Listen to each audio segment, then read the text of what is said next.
Racing in the Motor FIM Superbike World Championship, but we're back from the summer break and ready for part 2. 18 races in 11 weeks to crown the 2022 champion. And it all gets underway at one of WorldSBK's spiritual homes, Magny-Cours, located 250 kilometres southeast of Paris on the banks of the River Loire, the 25th staging of the Pirelli French Route. France had 3 different venues in the first 4 years of the World Championship, but the Circuit de Nevers has been the only venue since we first landed here in 1991. With 20 rounds held, comprising 43 races, it is the 5th most visited circuit in the championship's history, and the only ever present for the last 2 decades, a run stretching back to 2003, when the new 4.4-kilometre layout was newly completed. The main action hotspot here is the Adelaide hairpin, where Toprak Razgatlioglu passed Jonathan Rea for race 1 victory last year. Riders are on the brakes for over 5 seconds to go from the speed trap into what's one of the slowest corners on the calendar. After that, it's largely single file through 2 chicanes and the 180 before turn 13, or better still, down the hill, past the Chateau d'Eau and into the Lycée complex, where Toprak Razgatlioglu snatched a last lap victory in the Superpole race a year ago, only for that result, of course, to be reversed. Every lap record has been broken this season so far. That could well be the case here as well as out.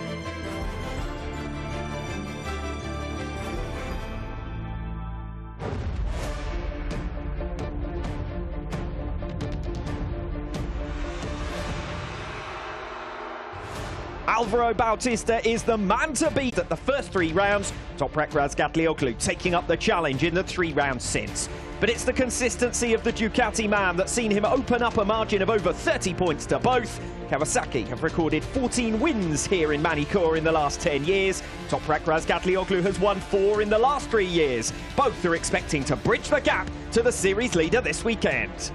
Steve English alongside me, a pivotal round to set us up for the second half of this season ahead. Race 1 of the Pirelli French round coming up. Absolutely critical. 21 laps here. Alvaro Bautista, championship leader on the second row of the grid.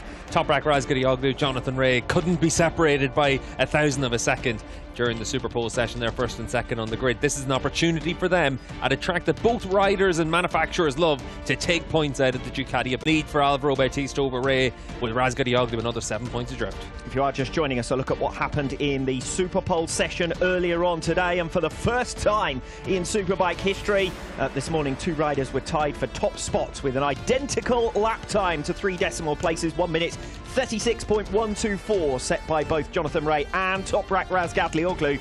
Top 2 men in the Tissot Superpole Award as well in 2022, and the 2 men who've made Magny-Cours their own for the last 3 years. Look at the tyre allocation from Pirelli, and 2 worth mentioning, 1 front and 1 rear that have been under development from the manufacturer that will be brought into play here.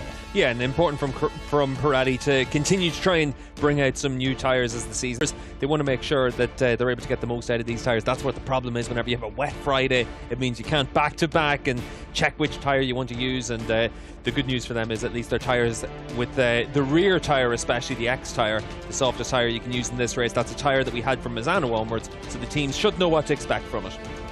As we make our way down the pit lane then towards the championship favourites, and the favourites for race 1 here this afternoon. Jonathan Rea, who recorded his 39th career pole, his 3rd in a row and his 6th here in Magny-Cours, will be joined on the front row of the grid by Toprak Razgatlioglu, who missed out on pole because his 2nd fastest time was slower than Rea's, but this will nonetheless be his 13th consecutive front row start. Scott Redding back on the front row of a Superbike grid for the first time this season. That gives BMW their first front row since Tom Sykes in Barcelona last year. But it's Jonathan Rea from pole position that they've all got to beat, and he's the man with work to do. Off form in recent rounds, outscored by points leader Alvaro Bautista in 4 of the 6 rounds so far in 2022. He's 31 points adrift, and this is certainly a key weekend for him. He's got to take advantage of this venue where he's recorded 9 wins and where he's also secured 3 of his 6 titles in 2017 and 19. Yeah, 9 wins for Rea here at this track. It is a track he loves, but it's 9 races since he was able to win a race. So for Jonathan, it really is important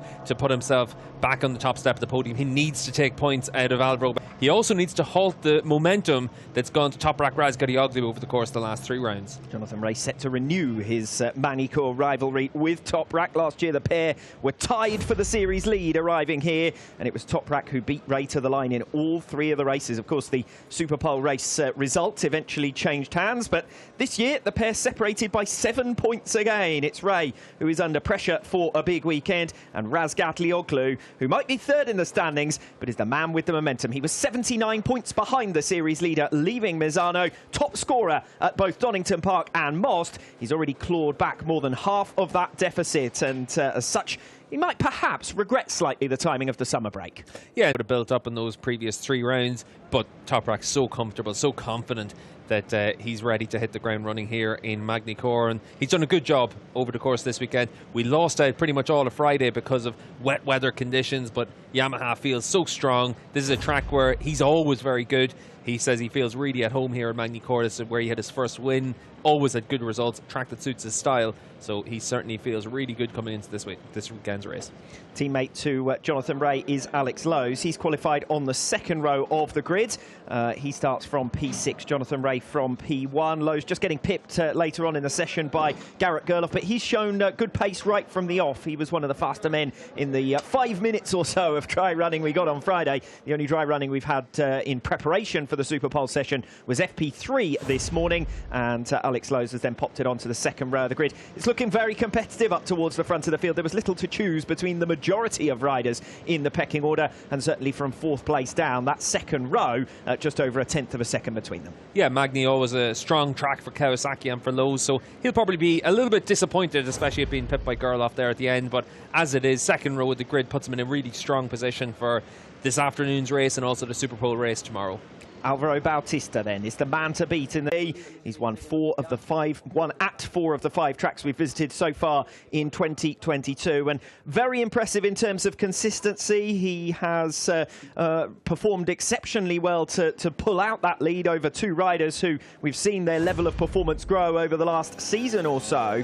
And as far as Alvaro Bautista is concerned, a lot of work to do here in Magny-Cours, because he's never even made the podium previously at this venue, but I would suggest that with his strongest venues still to come, the likes of Barcelona and Portimao, the French round could well be a damage limitation exercise for him. Yeah, that's the big thing for Alvaro, is to make sure that you're in a position to be able just to come away with podiums. Make sure that you don't give up any big mistakes here this weekend. He's already crashed once in the Free Practice 2 session, but for Bautista, these 3 races, all about scoring points and making sure you go to the rest of the season in a really strong position, because we know that Magny-Cours is going to be a tough track for Ducati, but Catalunya in particular, Portimao, he'll be strong. In San Juan in Argentina, he's going to be very good, and we know Phillip Island at the end of the season, he's going to be really good. So there's 4 tracks that he's going to feel really confident going to. So for him, it's still very much in his own hands. Scott Redding, a race winner here in Magny-Cours, of course, with Ducati in 2020. That year he was very much a championship challenger. In 2022, by contrast, he's 9th in the standings. Remember that Michael Vandemark was 6th overall for BMW last year and had a very strong finish to the season. Similar run-in from Redding, and he could well make major progress as well. Yeah, and certainly for BMW at the end of last season, for Vandemark, the race victory in the damp conditions at Portimao showed them something that they hadn't done up to that point. But for Scott Redding to be consistently, like he has been at Donington and also in Most, on those podium spots and in the leading positions has been really impressive. I thought what was really good in Donington, in Most last time around, was just how combative he was. You can see here he tries to answer straight back on Toprak. Did the same with Jonathan Rea as well, and that was good to see from him. Shows the confidence he has.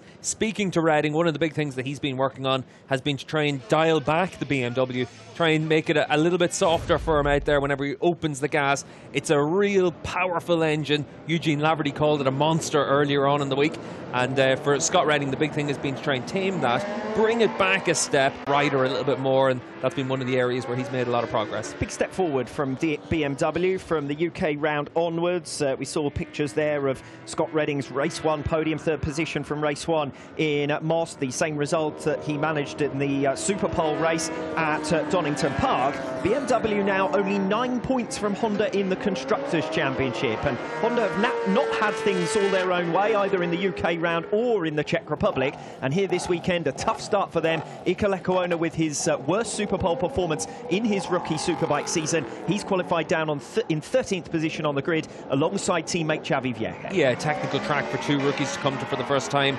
I think that even Most, which was a really tough weekend, it was the first time we saw Lecuona retire from a race, but again we saw the Hondas always inside the top 10 all the way through this season.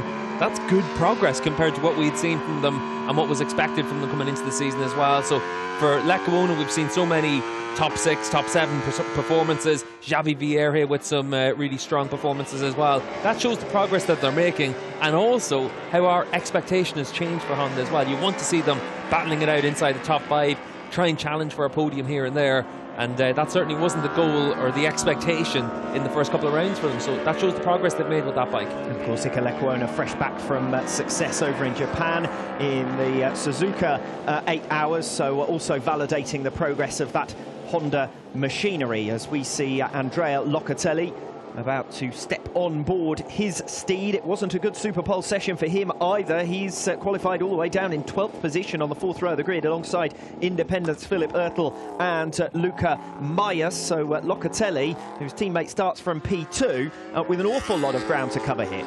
Yeah, and for Loca, there is a lot of ground to make up from that 4th row of the grid, and it has been an up and down season for Locatelli. He's 4th in the championship standing, so doing the job that would have been expected of him coming into the season, but there hasn't been the step I think that some people would have expected from him this year compared to last year. But he is more consistent. It is more and more competitive in WorldSBK, so as long as he's inside the top 5 in the championship standings, he is meeting the goals that would have been set for him by Yamaha.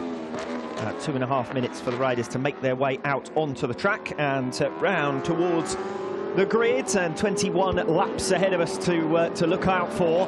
Jonathan Rea and Toprak Razgatlioglu, we couldn't split them in the Super Pole session. We're going to have to split them over those 21 laps here today. Difficult to know which way to put your money on those two. For Bautista, you'd have to say 3 podiums, 3 third places would be a good result from this weekend. Yeah, and for Alvaro that will be the goal, and I think that if he's able to come away with a couple of podiums in the feature length races and a top 5 in the Super Pole race, that's a really good weekend and good damage limitation compared to what you'd expect from Rea and Razgatlioglu. But it's a lot like in Donington Park, where we came to Donington with that kind of being the expectation, and then as the weekend went on, the Ducati was stronger than we expected. It's a much more stable package this year. Bautista does a really good job of getting the most out of it, so don't be surprised if he's able to be in the fight as well, because there is a lot of things that work well with that bike around this track as well. So for Ducati and Bautista, this is one of those big tests to show the progress that they've made since 2019, but they've passed every other test so far this season. A few home riders to watch out for as well this weekend. We caught a glimpse of Luca Mayas making his way round towards the grid on the number 44 Kawasaki. Christophe Pinson makes his return from injury, an aborted comeback after race 1 of the UK round, and another couple of retirements at the Czech round, still struggling for fitness, but Christophe Pinson making his return this weekend. As far as returns are concerned, we've also got Eugene Laverty back on the grid after he was forced to withdraw from race 2 of the Czech round. So everyone back to fighting fitness. Michael Vandemark making his comeback. He's another of the beneficiaries from that summer break, his second comeback of 2022 as well. Yeah, we saw Vandemark and Tadej Mikado have a crash in the closing stages of the Super Pole session as well. So shouldn't be too much damage done to the bike, and jump straight back up. So good to see that for Vandemark especially. But from the 5th row of the grid, he'll be trying to get himself up into just being able to finish the race and give yourself something to learn for the rest of the weekend. But he said coming into the weekend, fitness not an issue for him, so should be okay all the way through this 21 lap race and the rest of the weekend. Let's take a look then at the grid, and a reminder of where everyone finds themselves in this championship scrap. On the front row, we've got Jonathan Rea, Toprak Razgatlioglu and Scott Redding, as I've already said. Rea currently 2nd in the standings, but winless since the 22nd of May. Race 2 in Estoril, and he's lost 14 points more to Alvaro Bautista since then, despite the Spaniard's race 1 crash at Donington Park. Back to the wall in this championship fight. He trails his momentum that Toprak has that makes Toprak the most likely challenger to Alvaro Bautista for the championship right now. Toprak Razgatlioglu, who himself went 3 rounds without a win at the start of his title defence. He has looked every inch the reigning champion in the 3 most recent rounds, though. That first victory, one short of Alvaro Bautista. Bautista had already recorded 5 before Toprak's first. So it's Toprak who's certainly the man with the momentum. Yeah, and even when you look at Mazzano as well, the retirement because of mechanical issues, that's cost him points. Obviously the crash with Jonathan Ray as well in Assen. All of these riders have had a non-score. Toprak's had that extra one, and that's been one of the big difference makers. Completing the front row of the grid will be Scott Redding. You can see the number 45, the Union flag, alongside the BMW flag there for Scott Redding, who completes that front row. Scored 48 points from the first 4 rounds of this season. He's scored 62 in just 2 rounds since. A major turnaround for BMW before Donington Park has certainly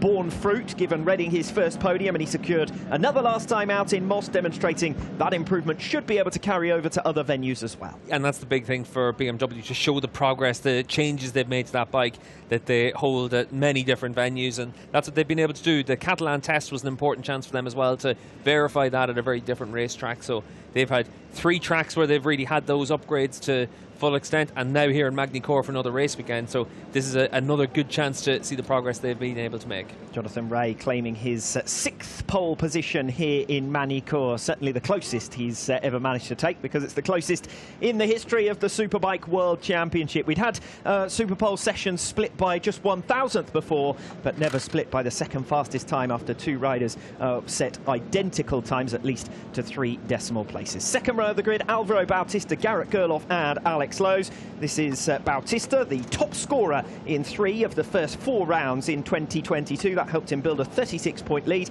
He's been managing that margin since. Crashed out of race 1 at Donington Park. That cost him some of the advantage. Also left him with a hand injury, but he's back at full fitness now to tackle the second half of the campaign. Alongside him here, Garrett Gurlov, much in need of a reset in the final 3 months of this season. He hasn't managed better than 7th in 2022 thus far, but Magny-Cours hasn't been the best of venues for the Texan in his 2 previous campaigns in WorldSBK. Just 8th place, his best result at this venue. Completing the second row of the grid, Alex Lowe's, who dropped to 8th in the championship after sickness cost him 2 races in Most and after 3 retirements at the start of the campaign. But he recorded his first podium of 2022 at Donington Park, and really there's little to choose between 4th and 9th in the standings. That completes the front 2 rows of the grid. An opportunity to hear from our pit reporter, Dave Goddard. Yes, here with Garrett Gurlov. Garrett, your best Superpole efforts of the year so far. Can you convert that perhaps into your first podium? That would be super nice. I mean, I definitely am going to try to, but yeah, unfortunately, this is the best qualifying. Hopefully, we don't end the season like that. But feeling good to be up here, and hopefully, it makes my first lap just a little bit easier. Great stuff. Thanks, Garrett. Best of luck. Yeah, appreciate it. Thanks. Third row of the grid with Michael Ruben Rinaldi lining up P7. So far, he's scored almost half of his 20 championship. He was in the same place this time last year. That could have been 4th, of course, but for a race 2 fall in Most. So Michael Ruben Rinaldi, who's generally improved as weekends have gone on this year. Yeah, and Rinaldi needs to keep improving, because it's him against Bassani potentially for that factory seat with Ducati. They're 7th and 8th on the grid. So for Rinaldi, all about trying to make sure you're able to get yourself as close to the podium spots as possible. Yes, no confirmation yet as to any decision as far as next season is concerned for that second factory ride with Ducati. But the two of the most talked about contenders lining up from the third row of the grid here. Michael Ruben Rinaldi P7, Axel Bassani here in P8. One of only 2 riders to have finished every race so far this season. He's had 4 top 5 finishes in the last 2 rounds. He's 7th at the halfway mark in 2022. 19 points his gap to Rinaldi, the man he's openly admitted he wants to beat most of all to prove his worth to Ducati. This is Loris Baz in his first home round since 2020, when he impressed with 2 second places here. His best results in 2022 are 2 6th places he recorded in Assen. He was back at the TT circuit in the German Championship a few weeks ago just to get in some more bike time during the summer break. Yeah, he's been 9th and 10th and 11th, that kind of range over the last few rounds. So for Baz, it's all about trying to make sure he's able to finish inside the top 10 this weekend in all 3 races. That'll show the progress again that he's making with the package. Fourth row of the grid for Philip Oertel, Luca Mayas and Andrea Locatelli. Oertel 8th place from race 2 in Most and 11 points from the Czech round. The best result he's managed since returning from a broken collarbone, and his first top 10 finish since Assen. This is the first of 2 seasons for him with Team Go 11, so he's going to want to continue that progress in the second half of 2022. Yeah, and that's the important thing for Oertel, is just to make sure that he's able to keep learning and then next season be able to make that progress. We saw in the past that Go 11 have been able to turn out a good bike with Michael Ruben Rinaldi on it. They've been able to win races indeed. So for Oertel, it's a good position to be in. Now he needs to make sure that the final 6 rounds of the year, the winter tests, that he's ready to roll next season, show exactly what he can do in the superbike class. Alongside him on that 4th row of the grid will be Luca Mayas and Andrea Locatelli. Mayas here with 9th place last time out, race 2 in Most. That's his best result this season so far. Does always seem to be able to find something a little extra for the French round. Race winner here, of course, in Supersport in both 2019 and 2020. Yeah, did a good job in the Super Pole session, found the right people in the closing stages to latch onto the back of a group. It was Redding, Ray, a few other fast guys, so for qualifying the 4th row of the grid. Now it's up to him to make sure he's able to come away with a top 10 finish in this race. Would be a really good result. Andrea Locatelli put in his season's best, 35 points scored here in 2021, including a 3rd place finish in race 1. Certainly would appreciate that kind of result this weekend. Hasn't finished in the top 5 since Estoril. Certainly under pressure from the likes of Michael Ruben Rinaldi and Iker Lecuona now for 4th overall. Yeah, and last time out in Most, he was inside the top 6 all the way through the weekend. That's the goal when you're on that second Yamaha seat. Make sure you're able to hold on to 4th in the championship standings like he is right now.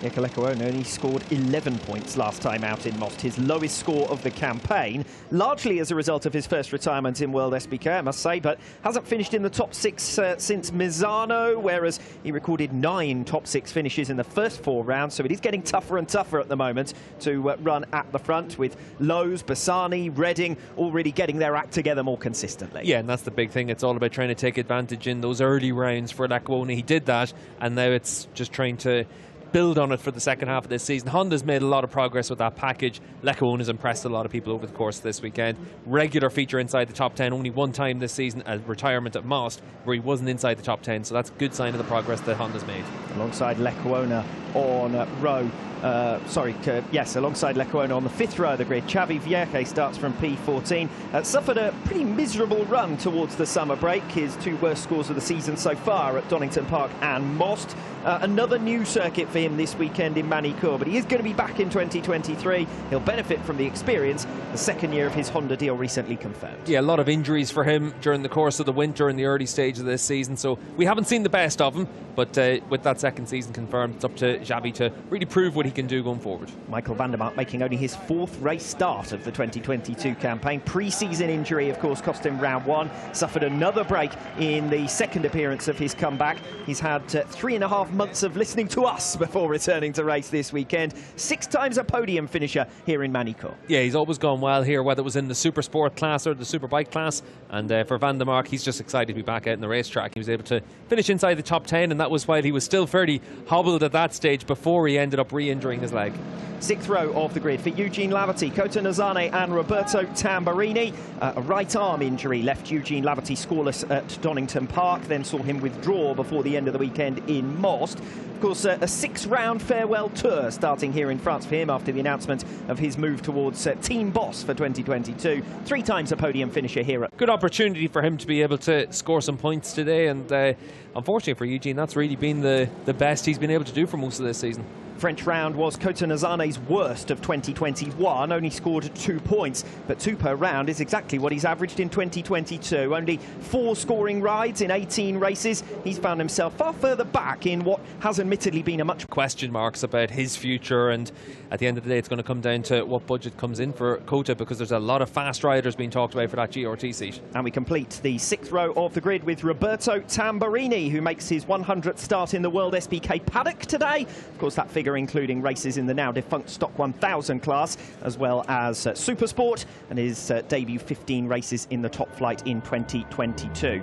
Still chasing his first top 10 finish, 3 11th places, the best of his results. Let's head back down to the grid then, with just 5 minutes until the race starts. Yes, thanks, Alex. Down here with Sean Muir, the BMW team principal. Sean, great to see the team in good form in Super Pole and back on the front row. Yeah, a lot of hard work gone into this. We're making gentle steps. We're halfway point of the year.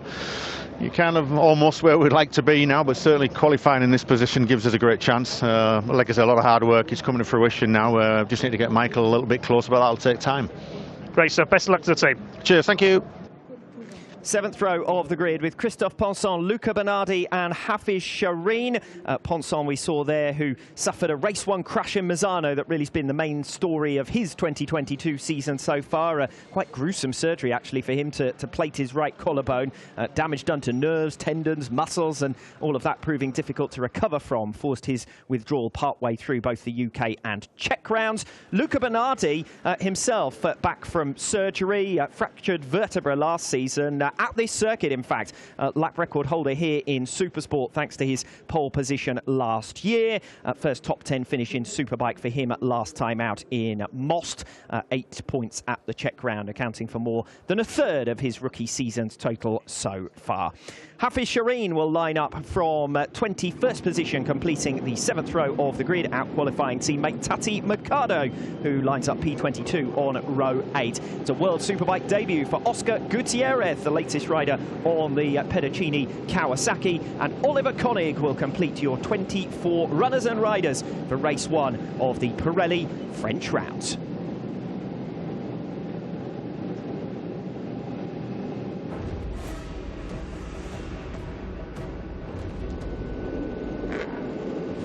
Magny-Cours is Superbike's kingmaker in 33.